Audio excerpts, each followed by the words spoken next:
Hey guys, what's up? Welcome back to my channel. My name is Renee. If you're new, thank you so much for clicking and watching this video. So today's video, I'm going to be sharing with you guys how the law of attraction works. I think a lot of people explain the law of attraction to people who are new to the concept, and they think it's a bunch of BS and they don't really quite understand it because they're explaining what the law of attraction is and what to do in order to manifest what you want, but few explain how it all works, how logically the law of attraction works. I'm a logical thinker. I like to understand how things work, so this is kind of a way to grasp exactly how the law of attraction works based on our minds and our thoughts. I recently have been doing a lot of research on past life regressions, which is a really interesting hypnotic state, and I've seen a lot of people use this for, quitting smoking, anxiety disorders, things that they're trying to overcome, and the hypnosis goes into their subconscious mind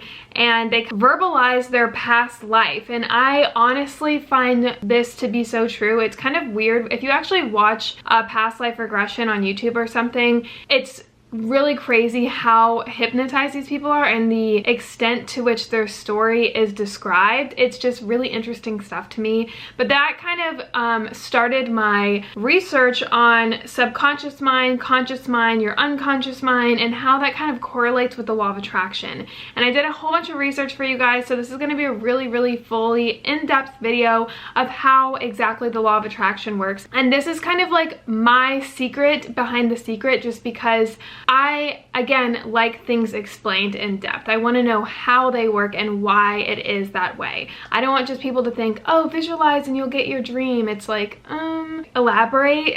I don't understand. Like, you have to show me logically why it is that way. So that's kind of what this video is going to be about today. I was recently listening to a Blinkist as I was taking my jog in the morning. I was listening to The Power of the Subconscious Mind.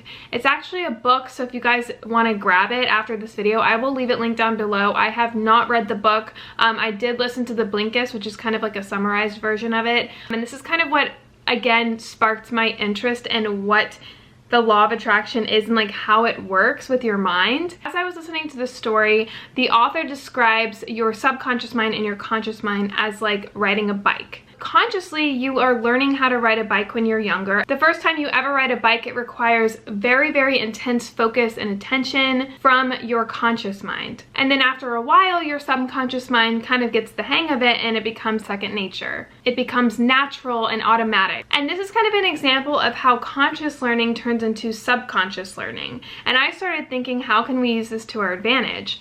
And how it kind of correlates to the law of attraction. And the key to this is that we can harness our subconscious mind through repetition. The subconscious mind is so powerful that it can absorb and manifest any idea that you suggest to it, which is crazy to think about. So as I was doing my research, I came across the 4 stages of competence, which is actually the 4 stages of learning. There's 4 different stages. It's kind of like a triangle. I'll pop it here on the screen if you want to see kind of a visual of it. So as you learn, you move up the triangle. At the very bottom is your unconscious incompetence, which means that you are unaware of the skill and you lack proficiency. Above that is the conscious incompetence, which means that you are aware of the skill, but you are not yet proficient. And then above that is your conscious competence, which means you are aware of the skill, but it requires effort. And then at the very top, you have your unconscious competence, which means that you are aware of the skill and it requires no effort. The performance of the skills become automatic, which is second nature, like the example that I used with riding a bike. So what is the key of getting to that very top of the pyramid? And the key again here is repetition. So the human mind has your unconscious mind, your subconscious mind, and your conscious mind. Again, it's kind of like a triangle. At the very top is your conscious mind, which only represents 10% of our brain capacity. Then in the middle is your subconscious mind, which is 50 to 60%. And at the very bottom is your unconscious mind, which accumulates around 30 to 40%. So I came across an article that described your subconscious mind, conscious mind, and unconscious mind kind of as like a ship. So your conscious mind is the captain of the ship, which gives orders. And then he described the subconscious mind as like a crew that's in the engine room. They carry out the orders and guide the ship based on their training from previous years before. So your subconscious mind is basically this accumulation of your history, and your conscious mind kind of logically tells the subconscious mind what to do. Some examples of your unconscious mind are your immune system, your nervous system. They're just things that don't require any thought whatsoever. You don't really know or understand it. It's kind of just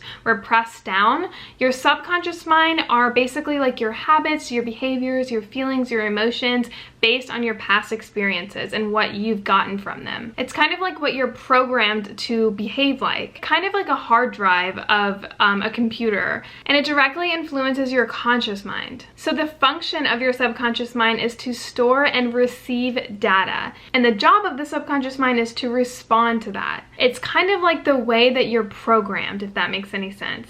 And then your conscious mind is your intellectual thinking, your critical thinking, your intellect. Your conscious mind reasons and thinks, and your subconscious mind just simply accepts. So your subconscious mind is way more powerful just because not only does it hold up the majority of your mind, but also it just listens. It doesn't think and analyze as the conscious mind does. Think of your subconscious mind as like an encyclopedia, and you choose what you're putting into that encyclopedia. You are filling it with the information that it needs and kind of imprinting your mind, thus creating kind of like a foundation for your life. So for example, if you read positive quotes every single day, those positive quotes will eventually make an impact on you because you're directly correlating it with your subconscious. The repetition of reading the quotes every single day is making an impact on your subconscious mind and thus reflecting into your life. So how does your subconscious mind even learn in the first place? Again, it kind of correlates back to the example that I used with riding a bike. It's through repetition. The more that you repeat, the more your subconscious learns.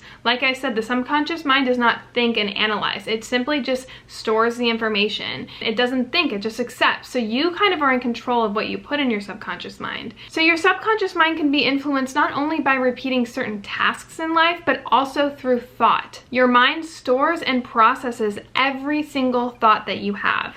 If you have 100 thoughts that are positive versus one that is negative, your subconscious mind through repetition is going to start acting and behaving and creating habits based on your positive thoughts rather than the negative, because there are more positive thoughts than negative. And then in turn, if you have more negative thoughts and maybe just a few positive thoughts throughout the day, your subconscious mind is going to internally reflect based on the negative thoughts because you're repeating it more than you are the positive. The conscious mind is simple. You just literally figure out what you want in life. That's what the conscious mind does. You want to know what it is that you want in life, how you're going to get it, and then the subconscious mind just simply listens and takes order from the conscious mind. So some things that you can do consciously to affect the subconscious mind is visualizing, saying positive affirmations, doing things that take you to what you're trying to manifest, and that will all tap and tune into your subconscious. And the more that you repeat these positive aspects in your life, the more your subconscious will take that information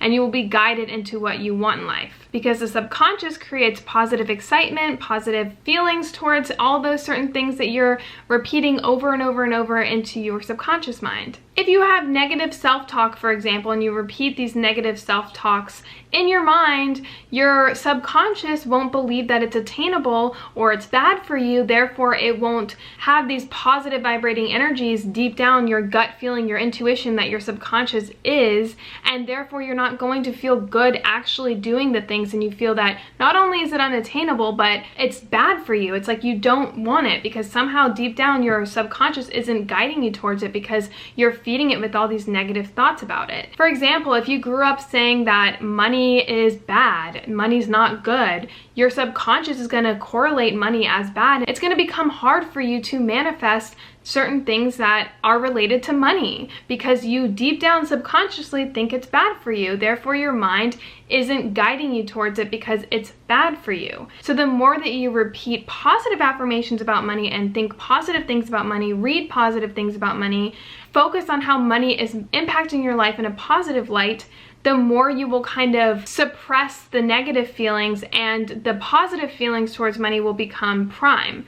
But it's, again, all through repetition. You have to consciously do things to change your subconscious mind into thinking money is good. For example, like I said, positive affirmations, visualizing, having a gratitude journal that is correlated to how money has helped you and benefited you, and focusing on the good that money does. And all of that will subconsciously turn your feelings around about money, therefore attracting the money towards you, because you will feel more upbeat and positive when it comes to money, therefore you will be able to attract it more into your life. So when I say attract, a lot of people are probably like, okay, like, oh, think positive thoughts and, you know, it'll become your life.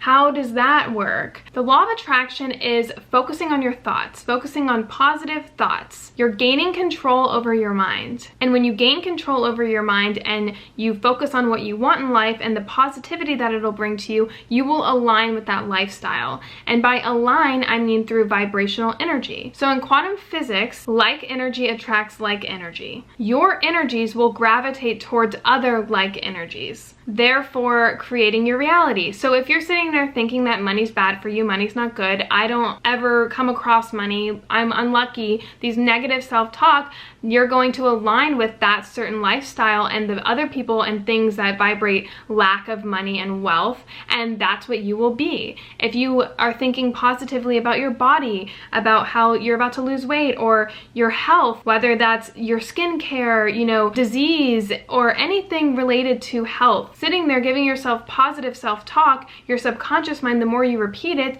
the more easy it'll be able to understand, and you will attract that energy because your subconscious mind is aligning with what you're consciously doing, and therefore you will be aligned with the lifestyle that you are emitting to the world. You are emitting, you know, positivity, health, weight loss, being cancer-free. Like, I've literally read stories where people have cured their cancer with the power of their subconscious mind. It's so interesting, and it goes so much deeper than this video. I can do a whole separate video about the subconscious mind if you want, but this is kind of just the generalized way of how I understand how the law of attraction works, and kind of like the first stepping stone into this huge world that I feel like I'm gonna dive into, because I just recently learned this and my mind is just kind of on the basics right now. I definitely want to read a book or something, so if you guys have any books to recommend to me about the subconscious mind or your conscious mind or hypnosis or any of that, definitely pop it down below. I would love to know, because I would love to do a more in-depth video that dives more into